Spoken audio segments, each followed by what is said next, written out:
Hola, hola, buenas tardes. Bienvenido a un nuevo programa de Construyendo Unidad. Seguimos en este recorrido de conversaciones en torno a los temas más o menos locales. Hoy, derechamente, seguir hablando o seguir la pista a lo que ha sido el proceso y lo que está haciendo. Sí, lo que está haciendo y el devenir que tiene en el corto plazo el proceso constituyente. Y por eso tenemos como invitados, bueno, estamos junto con José, ya amigo permanente de los miércoles en este programa. Y hoy hemos invitado a Javier Altamirano, director ejecutivo de la Fundación Horizonte Ciudadano. Bienvenido, Javier. Un gusto tenerte nuevamente acá en esta conversa. Gracias, siempre un gusto conversar con ustedes y con la gente de Padre Hurtado. Gracias, Javier. Oye, en principio, partir conversando de un poco cuál es tu opinión del proceso que en términos generales has percibido del proceso constituyente, ¿ah? Así en términos generales, digamos, ¿cómo ha sido tu impresión?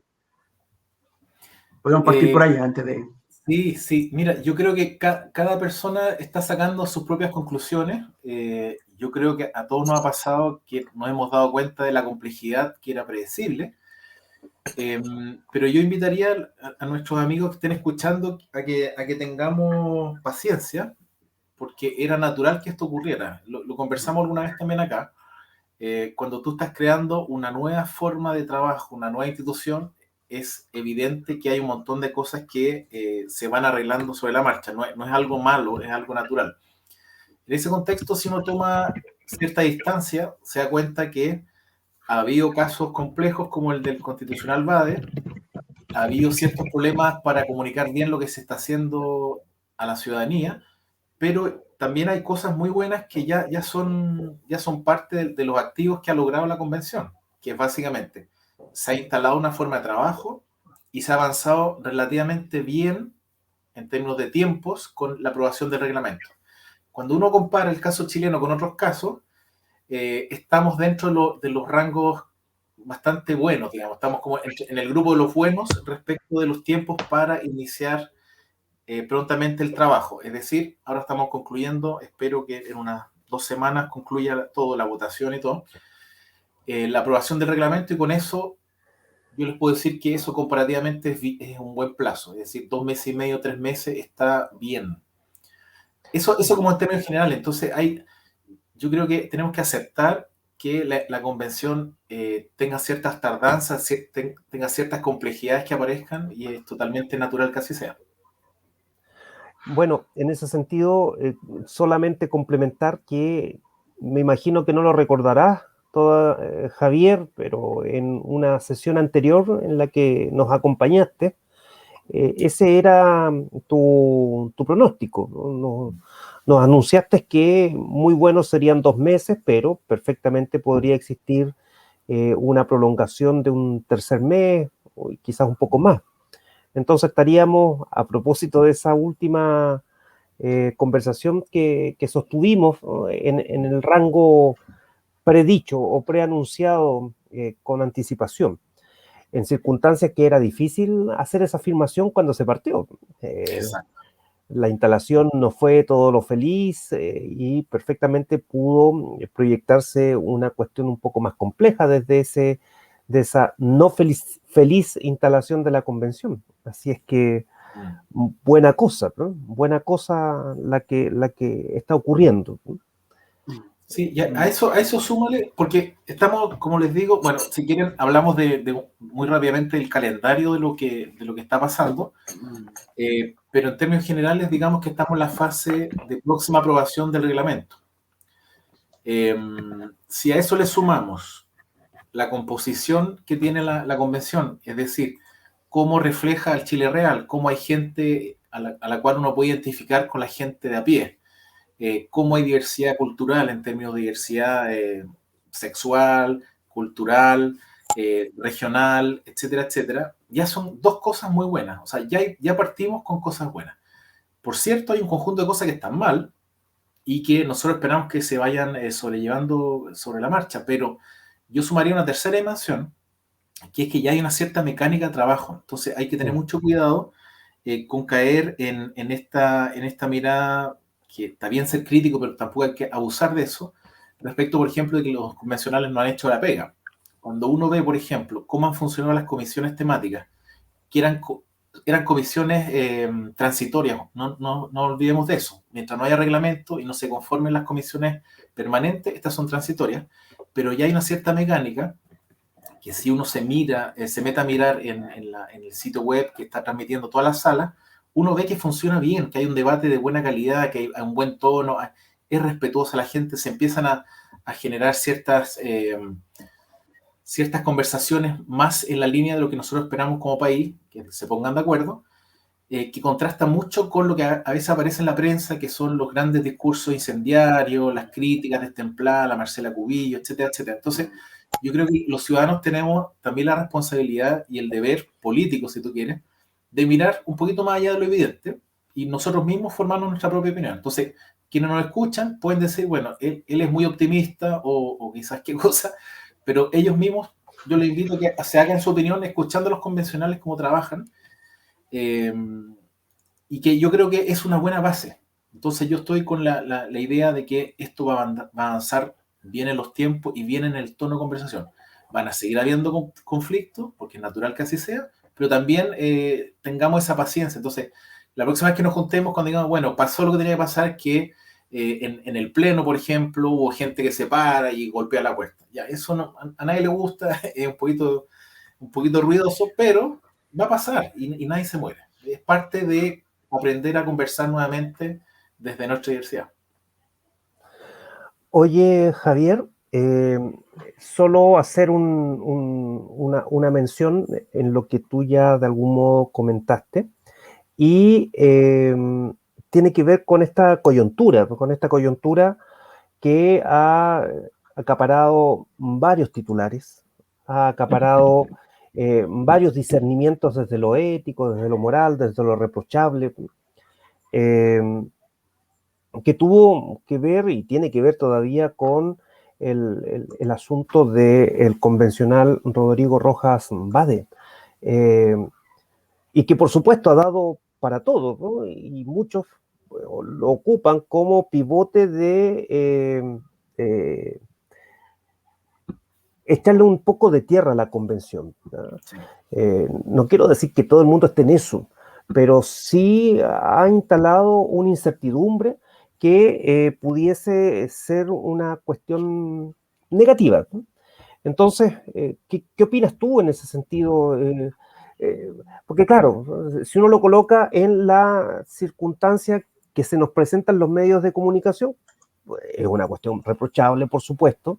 Él mismo ha tenido una actitud que yo creo que es la correcta, de reconocer, de restarse, y bueno, y con ello trae aparejado toda una casuística de tipo institucional, legal, respecto de cómo ocupar el espacio que estaría dejando Rodrigo Rojas.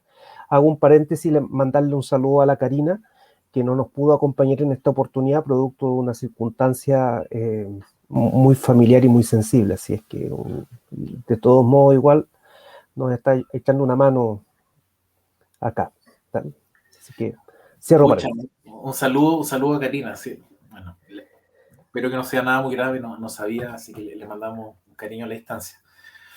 Mira, el caso de Rojas Bade yo creo que hay que tomarlo con toda la gravedad del caso. O sea, no valga la redundancia. Yo creo que, tal como yo mencioné las cosas positivas que ha logrado la convención como grupo colectivo, este caso tiene varias cosas muy graves, y el impacto sobre la credibilidad de la convención es evidente. Y si la gente se enoja, tiene toda la razón para hacerlo. Porque aquí hay un engaño, aquí hay un abuso hacia los electores, pero antes de eso hubo una serie de situaciones que son muy criticables para reunir fondos. Entonces, hay mucha gente que tiene todo el derecho a sentirse utilizado, estafado, y por supuesto enojado. Entonces, eso es lo primero, hay que dejarlo muy claro, esto es un acto grave, porque cualquier cosa que implique un engaño, un fraude, abusar de la confianza de la gente, no podemos calificarlo de otra manera, sino como algo muy malo, muy grave y muy negativo. Adicional a eso, ha pasado que se suma a esto que la convención tal vez, y eso es una crítica ya que podemos hacerle a la mesa directiva, o sea, a Elisa Loncón y Jaime Baza, que hemos destacado siempre que lo han hecho muy bien, y ahora tenemos el deber también de decir que lo han hecho mal, tal vez no supieron administrar el conflicto con la celeridad que requería el caso, y esa incertidumbre lo único que ha hecho es dañar al conjunto de la institución. Sobre ese punto yo creo que también hay que ser claro y eso es parte de las cosas que se han hecho mal y se podrían corregir y yo espero que así sea. Y esto, la tercera dimensión es que esto también nos lleva a otro tema, que es lo complejo que es hacer política, lo complejo que es trabajar como colectivo y por tanto hay que tener mucho cuidado con estos discursos de personas que vienen a cambiarlo todo y que finalmente la trayectoria no nos permite estar seguros que así sea. Entonces, yo creo que es un buen momento para reivindicar las trayectorias sociales. Es decir, si tú tienes un líder sindical, tú puedes decir, este hombre o esta mujer lleva 35 años luchando por los derechos de los trabajadores y tú has visto su lucha.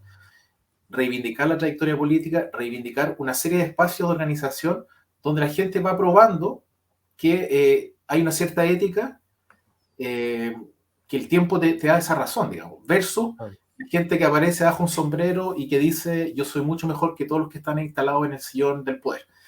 Esa yo creo que es la tercera lección interesante y por tanto yo espero que se resuelva aquí para que la gente entienda. Aquí entramos en la complejidad técnica. Rojas Vade señala públicamente que él renuncia al cargo, pero no hay una cláusula, no hay una norma que permita que esto, vamos a decir, institucionalmente quede resuelto. Seguimos en una situación de impasse, seguimos en una situación por definirse y lamentablemente eso hay que acelerarlo y es muy probable que tenga que intervenir el Congreso para ayudar a generar una reforma que limpie esta situación. Bueno, eso es, yo creo que el golpe ha sido duro para la convención porque está pegando en uno de sus aspectos centrales, que es la legitimidad, que es esta palabra rara que tiene que ver con una autoridad que te reconoce la ciudadanía, ¿ya? Ha puesto en duda la credibilidad y como siempre ocurre con estos casos, se mancha al conjunto y todos sabemos que suele ser injusto, pero por eso mismo hay que actuar rápido para aislar a quienes están dañando al colectivo. Así que eso yo creo que es muy lamentable, pero digámoslo así, es preferible que ocurra ahora para que saquemos las lecciones correspondientes, todos los niveles que mencioné, y ahora empiece la pega una vez que tengamos el reglamento, que se supone que el lunes, para que vayamos al calendario un poquito. Ya, recuerden que se aprobó en general el reglamento, ¿no? El reglamento son las normas de funcionamiento de la convención. Se aprobó en general y luego se abrió ¿Qué la significa, perdona, qué significa que se apruebe en general? Sí, mira, es que aquí tú tienes un texto que funde distintos aportes de las comisiones temporales, ¿no? Y se van a votar el reglamento general, el reglamento para la participación indígena y popular y el reglamento de participación ciudadana y popular. Ahí se me olvidan los términos exactos. Y hay otro reglamento, si no me equivoco, el de ética. Ahí pido disculpas que no tengo a mano los apuntes, pero son 4 reglamentos que hay que aprobar. Pero el principal es el general, el que te marca, te baja la línea respecto de cómo se organizan los convencionales para hacer la pega que viene ahora, que es redactar la Constitución. Entonces, lo que se aprobó fue el texto general, que era como un pegoteo de todas las cosas que se filtraron en las comisiones transitorias, ¿te acuerdas? Y por lo tanto, estamos en condiciones de decir, ya, tenemos un texto base y en caso de que no haya cambios, esto es lo que manda. Entonces ahora estamos en la etapa en que se evalúa si le hacen cambios o no a este texto central que es el reglamento general. Y esos son lo que se llama indicaciones. Es decir, los convencionales han presentado indicaciones y se ha comentado harto que es un número muy elevado, son más de 1045 indicaciones creo, a estos distintos reglamentos que mencioné. Y por lo tanto, ahora lo que corresponde, estos días están entre hoy y mañana comparando las indicaciones, cosa de clarificar ya. Hay un conjunto de indicaciones que son reiterativas, por lo tanto podríamos fundirlas en tal cosa. Sometámoslo a votación y veamos si eso hace que se cambie el texto general o no. Si no se aprueba esa indicación, nos quedamos con el texto general. Eso significa la aprobación en general. Entonces, la próxima etapa es que definamos cuáles son los cambios, si están los votos para hacer los cambios, y ahí pasamos entonces, yo entiendo que el lunes a hacer una votación ya definitiva, y por tanto tendríamos la próxima semana, si todo sale bien, un reglamento para empezar con el trabajo ya permanente, es decir, al menos para 6 meses o 9 meses en adelante. Oye, Javier, colgándome de lo que consigna Braulio, también ha sido una posibilidad de titulares, varios, el hecho del famoso 2/3 versus la mayoría, ¿no? La mayoría simple, en definitiva, ¿no? Entonces, en esa clave, por lo menos anoche en reunión de pauta, estábamos haciendo ese discernimiento, pero quedábamos ahí en alguna duda, ¿no? A propósito de qué es lo que significan estos 2/3 versus esta mayoría simple que intenta proyectar un grupo dentro de la Convención Constitucional, en orden a ser depositarios finalmente de una circunstancia de soberanía plena que es capaz entonces de autogestionarse sus propios modos, reglamentos, entendiendo que ya hubo una primera circunstancia de modificación a propósito de la paridad y la incorporación de los pueblos originarios, pero entre el 15 de noviembre y la instalación de la Convención Constitucional. O sea, no fue una cuestión que haya nacido desde la Convención Constitucional, sino que fue una modificación de el acuerdo del 15 de noviembre, pero en otra instancia, en otro escenario, que es el Congreso, en definitiva, ¿no? Sí. Entonces, esto José, es súper enredado y, pucha, aquí yo creo que vale la pena que nos detengamos porque la gente es importante que entienda de qué estamos hablando, porque esto se escucha para arriba y para abajo los 2/3, y en función básicamente de las amistades que uno tiene, eso te hace calificar a la gente de traidora o no sé qué cosa. Entonces, yo tengo mi opinión, por supuesto, pero vamos a los hechos para que nos entendamos al menos respecto de qué está en discusión. Cualquier votación de un grupo colectivo requiere una norma para saber cómo se aprueba o no una propuesta de artículo o una decisión colectiva, ¿sí? Y esos son los quórums. Es decir, podemos decir, puede ser el 50+1, puede ser 2/3, puede ser 4/7, etcétera, etcétera. Eso concretamente, mira, aquí estoy leyendo, tengo un torpeo con estos números porque esto es lo clave. Partamos por lo básico entonces. ¿Cuál es la diferencia entre 2/3 y mayoría simple? Es que tú tienes, si nosotros mañana, cuando estemos trabajando y tengamos que definir un articulado respecto del agua, por ejemplo, que todos sabemos que es un tema central del poder en Chile, tú tienes dos formas de llegar a ese objetivo, de aprobarlo en un sentido o en otro. Si tú tienes mayoría simple, requieres 78 votos de los 155 convencionales, que ahora son 154, si el pelado Bade queda resuelto o no, eso lo veremos. En cambio, si tú quieres que eso se apruebe con 2/3, requieres 104. Entonces, es el primer elemento para que dejemos de hablar en abstracto, es 78 o 104 votos los que vas a necesitar del total de convencionales para pasar una norma, sea cual sea. Por lo tanto, aquí estamos hablando de lo que se llama en la teoría, vamos a decir, marxista, es correlación de fuerza, digamos, ¿ya?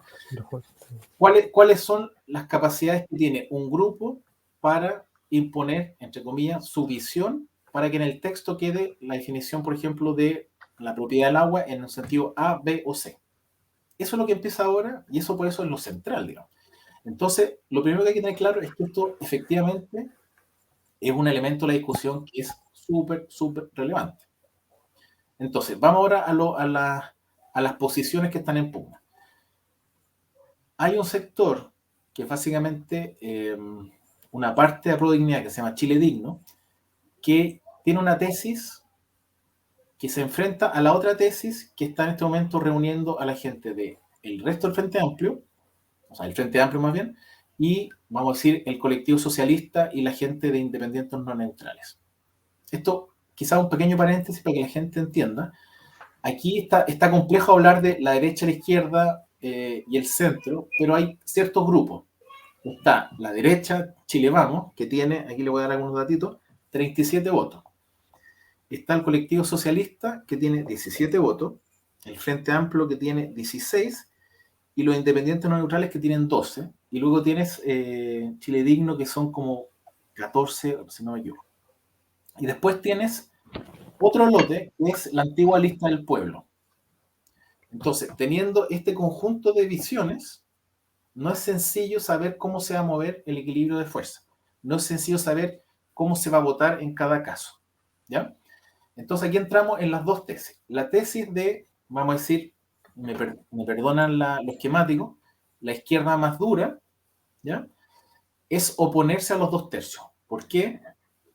Porque se considera, la tesis que ellos defienden es, dado que el 15 de noviembre se aprueba con estas condiciones, pero que a posteriori se logró hacer cambios, por ejemplo, como mencionaba José, incorporando las cuotas de género, incorporando las cuotas indígenas, ¿por qué no hacerlo ahora lo mismo? ¿Ya? Entonces, básicamente, ¿por qué despojar a la convención de la potestad de definir si efectivamente quiere o no hacerlo con 2/3? Esta posición en este momento es minoritaria, porque tienes básicamente a todas las otras fuerzas señalando la tesis inversa, que es decir, justamente porque se votó el 15 de noviembre que las condiciones para el plebiscito, las condiciones para ser elegido y las condiciones para aprobar con una mayoría contundente incluye los 2/3 como mecanismo de votación, no podemos desdecirnos de unas cosas y de otras no. Adicionalmente, ellos dicen, bueno, una cosa es que en el Congreso hayamos cambiado las reglas, mejorándolas, entre comillas, para nosotros, yo creo que estamos de acuerdo, que es la equidad de género y la cuota indígena, pero otra cosa muy distinta es que la convención haga cambios. Entonces ellos dicen, y yo creo que la ley está un poquito de su lado, y aquí esa es mi visión al menos, si eso quiere que se cambien, bueno, que se haga una reforma desde el Congreso, que haga la modificación tal como se hizo con la cuota de género y la cuota indígena. Al no haber ese cambio, hay un problema grave, que es legal, de hacer un cambio desde la convención porque no tiene la potestad legal. Eso es muy jodido y eso ya es teoría constitucional, bueno, para los juristas, que yo no soy. Pero ahí estamos en un área muy compleja. ¿Qué pasaría si se decide en la convención que el sistema de votación son 2/3 y luego se hace todo el proceso y al momento de someterse a plebiscito, la constitución de Pinochet, que sigue mandando, dice, bueno, todo lo que ustedes acaban de hacer es inválido? Esa es la complejidad y esa es un poco la tesis que ha defendido la izquierda, vamos a decir, del Frente Amplio al colectivo socialista. La gente de centro y de derecha lo que dice es súper bueno que sean 2/3 para que tenga un gran respaldo y nos fuerce al acuerdo. Esto es más o menos la discusión, no sé si se entendió, pero esas son las posiciones en pugna. Ahora, todo esto, en verdad, vale poco, porque ya se tomó una decisión, entonces yo creo que es importante que la gente también lo sepa. La decisión que se tomó, ¿se acuerdan cuando hablamos de que el reglamento en general había sido aprobado? Sí. Ya. Allí hay un artículo que es el 94, dentro de ese reglamento general, que dice lo siguiente. La propuesta de norma constitucional sometida a votación en el Pleno, será aprobada en el Pleno con 2/3 de los convencionales en ejercicio. Eso ya quedó así. Entonces, si la posición, vamos a ponerlo en súper simple, si la gente que está en desacuerdo con eso quiere cambiarlo, tendría que oponerse vía indicación a más del 78 de los votos. O sea, vamos a decir, el PC y la lista del pueblo, va a ser súper claro, tendría que tener más fuerza que todo el otro mundo, que seguro tiene los 78 votos. No sé si me explico. Es una cosa de matemática. O sea, a la hora de los que hubo hay que sumar los votos. Y como la gran mayoría está de acuerdo con mantener los 2/3, quienes quieren cambiar esa regla tendrían que tener más votos de los que tienen. Y ahí está, creo yo, la dificultad mayor. Entonces, a menos que pase algo, yo tengo la impresión de que seguiremos con los 2/3. Entonces ahora podemos discutir si eso es bueno o malo, pero quiero que tengan al menos los elementos de la discusión para que nadie interprete más de la cuenta, sino que veamos primero los hechos. No sé si se entendió, les pido mil disculpas, pero es súper jodido. No, no está fácil entenderlo, pero, o sea, porque tiene que ver mucho con una especie de ecuación, adecuación para la toma de decisiones, ¿no? Y ahí yo creo que eso se entiende bastante bien. ¿Cuál es el conflicto en esto? Porque perdona, pero de repente para sintetizarlo en dos frases, porque me di una vuelta tal vez demasiado específica, hay dos discusiones para que la gente no se pierda. Las dos son súper válidas.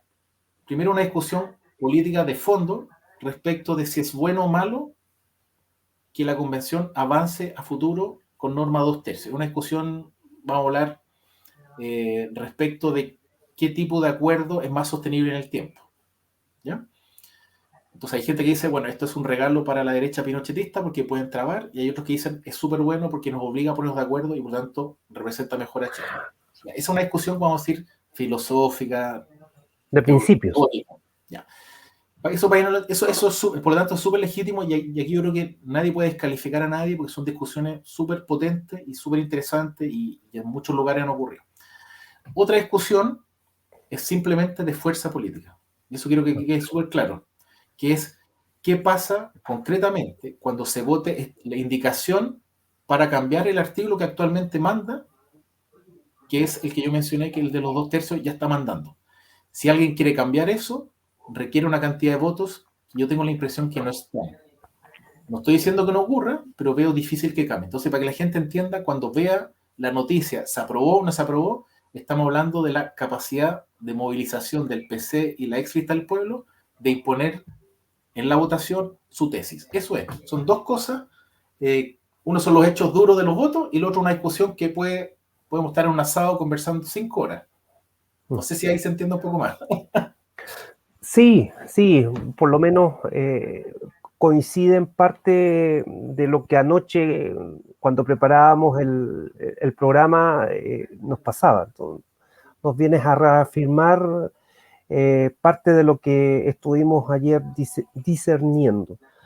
Oye, aquí ya nos está llamando la atención Carlos Acuña Cerda, que dice, saben que estaban conversando mucho de cosas bien atractivas, en fin, pero el fondo es el que él quiere analizar, porque quiere los temas más sustantivos, ¿no? Entonces, yo quiero creer que don Carlos, como todos nosotros, está preocupado con lo que va a ocurrir respecto al tema del agua, respecto del tema de el medio ambiente, la descentralización, cuestiones jodidas como el Estado de Derecho Social que debiese consagrarse.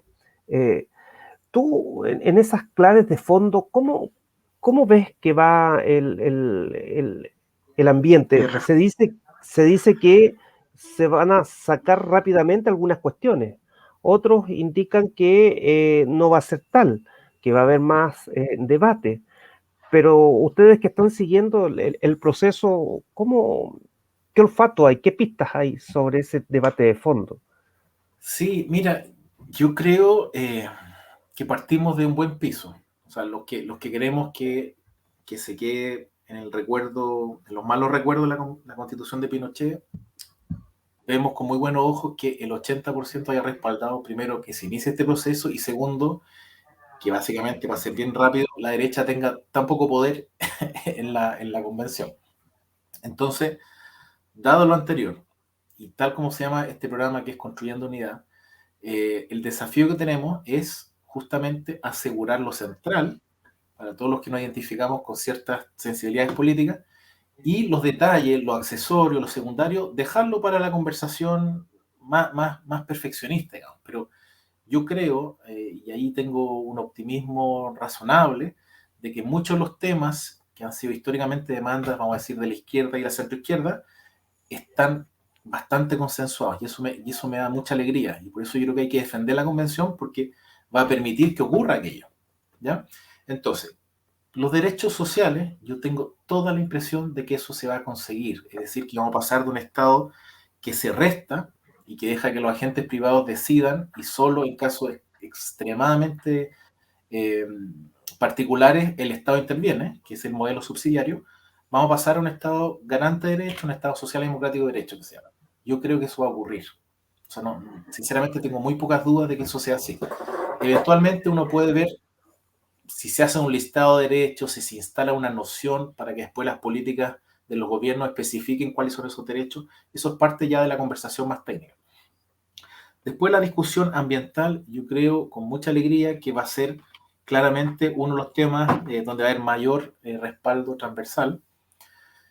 Si bien ahí hay que ser muy, muy inteligente políticamente para que no nos metan goles en la técnica, digamos, porque ahí ustedes recordarán que incluso la Constitución de Pinochet reconoce el derecho a tener un entorno limpio y eso evidentemente no impide que se cometan barbaridades con la excusa de generar empleo. Entonces yo creo que hemos aprendido esa lección, yo creo que hay mucha gente muy interesada en la convención, en la defensa del tema ambiental, por lo tanto yo tengo mucha fe que ahí también se va a dar un gran avance. En el tema de género me pasa exactamente lo mismo. Hay una fuerza del feminismo impresionante, hay una fuerza de los grupos LGBTI impresionante, por lo tanto ahí también se avanza mucho, sin duda. Lo mismo ocurre con el tema plurinacional. Yo también creo que con las cuotas indígenas y con la sensibilización que ha tenido el sistema político, también se va a avanzar. Entonces, el tema del agua, el tema de cómo la tutela civil sobre las fuerzas uniformadas se consagra como corresponde, todo eso yo de verdad creo que lo vamos a lograr. ¿Dónde creo yo que puede haber diferencias? Bueno, el último para sumar la lista de cosas que yo creo que vamos a avanzar, el tema descentralizador sin duda. ¿Dónde puede haber diferencias? Justamente lo que pone don Carlos. Hay visiones contrapuestas respecto de la autonomía y qué tipo de autonomía tiene el Banco Central. Hay visiones contrapuestas respecto a cuál es la mejor forma de dar un espacio a la revisión que hace el Tribunal Constitucional o eliminar el Tribunal Constitucional. Ahí yo tengo la impresión de que no hay consenso, va a ser bien, bien claro. Puede haber alguna diferencia respecto, como decía, del listado de derechos, o sea, será derecho, salud, previsión, vivienda, o puede ser un conjunto mucho más amplio de derechos y hay toda una discusión respecto de si es conveniente o no. El tema de los derechos humanos, yo creo que no va a haber diferencias, pero también es importante ver si se le da una posición en la jerarquía interna a los valores como algo esencial, que es lo que nosotros creemos, o va a ser un tema accesorio como probablemente la derecha lo quiere.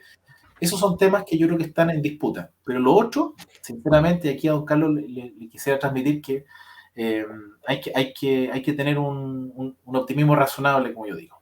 De todas maneras, se va a avanzar. Oh, disculpa, mi internet ha estado fallando. Entro y salgo a la sala. No sé si mencionaste el tema de educación. Escuché el tema subsidiario, el rol subsidiario del Estado y avanzar a un Estado distinto. Tú mencionabas ahí una figura. Esta semana, en el TEDeum, salió también ahí una especie, yo diría, una esquila, ¿no? Afirmando, polemizando el tema de la subsidiariedad y por otra parte el tema de la importancia de defender el derecho o la libertad de escoger la educación. En eso mezclo la prensa, ¿no? Porque se nos quedó la prensa, los medios de comunicación más fuertes también en la construcción de opinión. Ahí sí, vuelvo. Sí, decía, alcanzaba a decir que los temas se entendió perfecto la idea, pero te cortaste. Pero ya. se entendió perfecto. Sí, mira, yo creo que en estas cosas, justamente yendo al fondo, porque yo creo que tiene razón don Carlos y tienen razón ustedes, hay momentos que hay que dejar de hablar de procedimiento y hay que empezar a hablar de, pucha, cuál es la gracia de la Constitución y es que hablemos qué tipo de Chile queremos, ¿cierto? Ya. En ese contexto, yo creo que hay que hablar muy transparentemente, porque si no, seguimos escondiendo la basura bajo la alfombra. La Iglesia Católica es un grupo de interés muy potente en Chile, lo ha sido y lo sigue siendo. Tal vez menos que antes, pero es un poder real. Todos saben que la Iglesia históricamente ha tenido diferencia entre su jerarquía y el cura obrero. Eso también lo sabemos mirando nuestra historia para atrás, digamos. En este momento, la intervención del TDO me pareció que es una demostración de aquello. Es decir, yo no sé si está hablando el obispo, yo no sé si está hablando la iglesia en conjunto, yo no sé si está hablando los feligreses, no sé si es la comunidad eclesiástica o es una jerarquía que está hablando en base a una posición, vamos a llamar conservadora, y que, como tú bien dices, Braulio, tiene intereses súper indesmentibles en el ámbito de la educación. Por buenas o malas razones, es un hecho de la causa. Yo trato de enunciar hechos y después podemos conversar cómo lo juzgo, pero el hecho es que hay un conjunto de redes educacionales que están vinculadas a la iglesia. Eso es un hecho de la causa. Por tanto, evidentemente, ellos tienen una visión particular. Yo considero que a mí me pareció un poquito incómoda la intervención en el debate. Me parece que, insisto, no sé si todos los católicos se sintieron representados por esa posición, considerando además que el Estado subsidiario lo único que ha hecho es agudizar la desigualdad. Entonces, yo no sé si la palabra de Cristo va en ese sentido, no sé. Yo no soy católico, pero me imagino que mucha gente católica, que yo sé que tiene un vínculo social con la iglesia, puede estar en desacuerdo. Por tanto, yo lo pondría en ese contexto. ¿Representa a la iglesia lo que se dijo ahí? No estoy seguro. Segundo, ¿representa intereses fácticos? Sí, asumámoslo y transparentémoslo y no pasa nada. Yo creo que es bueno, no nos engañemos y conversemos con claridad. Entonces, cuando hablemos de la educación, si depende de los padres o no, estamos hablando de esto. Estamos hablando del cuco que ya existió durante la época de la UP, que era que el Estado te forma a los cabros chicos y te lo formatee fuera de los valores de la familia y todos esos temores que sabemos que son bastante antiguos. Pero bueno, yo creo, más allá de eso, yo me quedaría con el espíritu deportivo de que, bueno, se empieza a calentar la cancha y por lo tanto estas son las discusiones que vienen y son discusiones muy necesarias y muy sanas y van a ser muchas más. Ahora, yo no sé si está bien lo que voy a decir, pero voy a intentar una reflexión. Yo creo que esto que nos plantea Braulio, que ha sido una constante y que bien lo remarca Javier, yo creo que se salva, a mi modo de ver, se salva con establecer en la nueva Constitución una dimensión lo más laica posible del Estado, ¿no? Cómo el Estado, que desde 1925 en adelante viene en una separación de poderes, una separación de la Iglesia, estrena y proyecta las mejores posibilidades de autonomía respecto de las distintas espiritualidades. Yo creo que el país que se llama Chile, los países que integran Latinoamérica, están significativamente cargados de espiritualidades, ¿tá? Están significativamente cargados de confesiones propias, endémicas, ¿tá?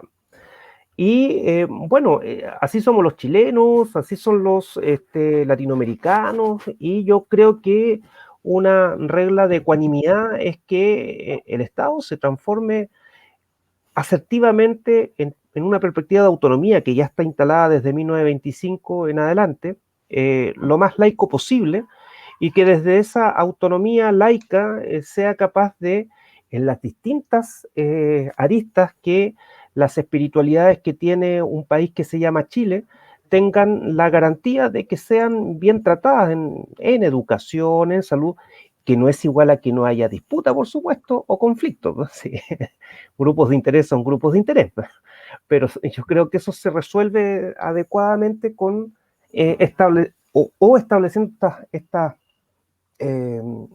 circunstancias de autonomías entre uno y otros para generar ecuanimidad en el trato y garantías, ¿no? Yo sé que es simple decirlo, más complejo sacarlo adelante, ¿no?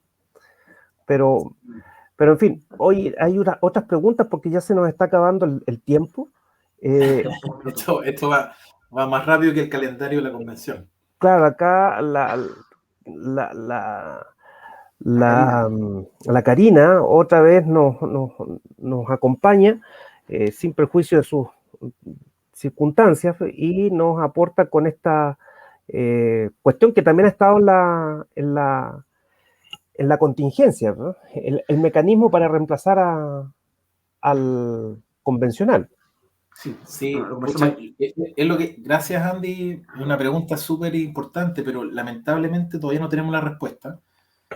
Se está tratando de encontrar una solución y como decía, el problema que tenemos es que a diferencia del Congreso, que tiene 200 años, la Convención tiene 2 meses, para que nos peguemos también la proporcionalidad. El Congreso tiene normas para esto, porque ha debido enfrentar casos de este tipo, por lo tanto ya tiene formas de hacerse cargo.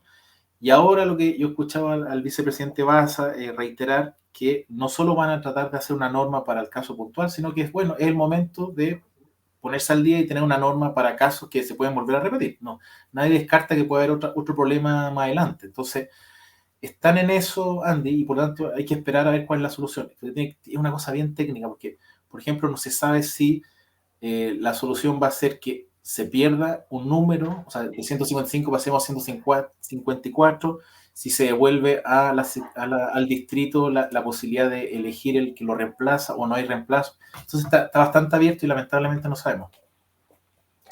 Ahí Ramiro también nos está llevando a otra dimensión, que también es de fondo para algunos, para otros no necesariamente tanto, pero ya lo hemos comentado con otros invitados, invitadas que hemos tenido, pero el sistema de gobierno, ¿no? Que se instale, y si es que ¿cómo entender esta idea de gobierno de transición? Sí, es que yo creo que son dos súper buenas preguntas las de Ramiro. La primera es, entiendo, si la constitución nueva va a seguir con un régimen presidencial Claro. o transitamos a un semipresidencial o transitamos directamente a un parlamentario. Que eso, pucha, es una lata esa conversa porque es bien técnica, pero básicamente tiene que ver con, imagínate una balanza donde tienes el Congreso y la figura del presidente, cuánto traslada el poder de un lado hacia otro. Yo, conociendo un poquito la cultura política chilena, dudo que nos pasemos al parlamentarismo y es muy probable, bueno, esto no sé si le achunto o no, pero yo creo que vamos a avanzar a un régimen semipresidencial o de presidencialismo atenuado. Es decir, que se le van a quitar ciertas potestades al presidente de la República y se le van a entregar más potestades al Congreso. Por ejemplo, recuerden que el presidente el único que tiene iniciativa para discusiones presupuestarias. Por ejemplo, nombra una serie de autoridades que también podrían quitársele. Por ejemplo, tiene poder de veto en caso de rebote de la legislación, etcétera. Entonces, son discusiones bien técnicas, pero quedémonos con lo principal. ¿Queremos que el presidente concentre tanto poder o queremos que lo comparta con el Congreso? Porque tampoco lo va a compartir con nadie más, ojo. Y la segunda pregunta es si el próximo gobierno debiera hacer la transición. Pucha, yo te diría que sí, Ramiro. De todas maneras lo veo así, porque también, o sea, uno puede tener ilusiones y todo, pero es bueno que tengamos claridad respecto de los porfiados hechos. Y los porfiados hechos son que el próximo gobierno, sea cualquiera de las candidaturas que están en competencia y que en un ratito más veremos en el debate, va a durar 4 años. ¿Ya? Veo muy difícil, y eso en general no ocurre así, que el nuevo texto constitucional se cambie el periodo que ya está en ejercicio. En general se deja un periodo como de acomodo. Incluso Pinocho dejó leyes transitorias, no sé si ustedes recordarán eso. Y eso es lo habitual en las transiciones institucionales. Por tanto, hay un hecho de la causa que es que probablemente este próximo gobierno va a partir con esa complicación de que le van a cambiar las reglas a mitad de camino, algunas, no todas, y hay otro tema que un poquito no es distinto, no es legal, tiene que ver con lo simbólico, que yo creo que es bueno que lo sepamos. El próximo presidente o la próxima presidenta van a estar siempre disputando un poco la legitimidad de quién decide lo que viene. ¿Lo dice el gobierno en ejercicio o lo dice la convención? Y eso va a hacer que yo creo, y aquí no quiero ser mala onda ni con Gabriel, ni con Yasna, ni con, no sé, al que le gusta a usted. Bueno, digamos que son las dos candidaturas que yo acepto que pasen. No es por ser mala onda, pero yo creo que va a ser un gobierno bastante débil, porque va a tener esta complejidad, va a tener que hacerse cargo de dejar andando una nueva institucionalidad y por lo tanto va a tener poco margen para hacer muchas reformas, muchos cambios de fondo. Es bien lamentable para la persona que salga electa, va a tener como las manitos amarradas. Eso. Hoy se nos acaba el tiempo.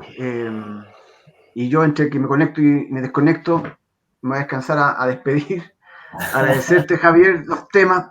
Creo que quedan temas pendientes. Yo no me podía alcanzar a conectar. Si por lo mismo que decía Ramiro hace poco, preguntando cómo esto puede incidir además en las reformas pendientes del sistema de pensiones, cómo esto va a afectar a una reforma de los temas educacionales que está ahí en plena todavía.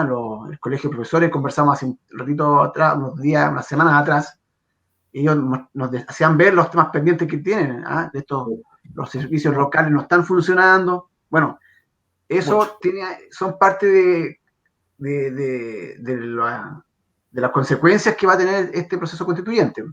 Entonces, nos queda tema.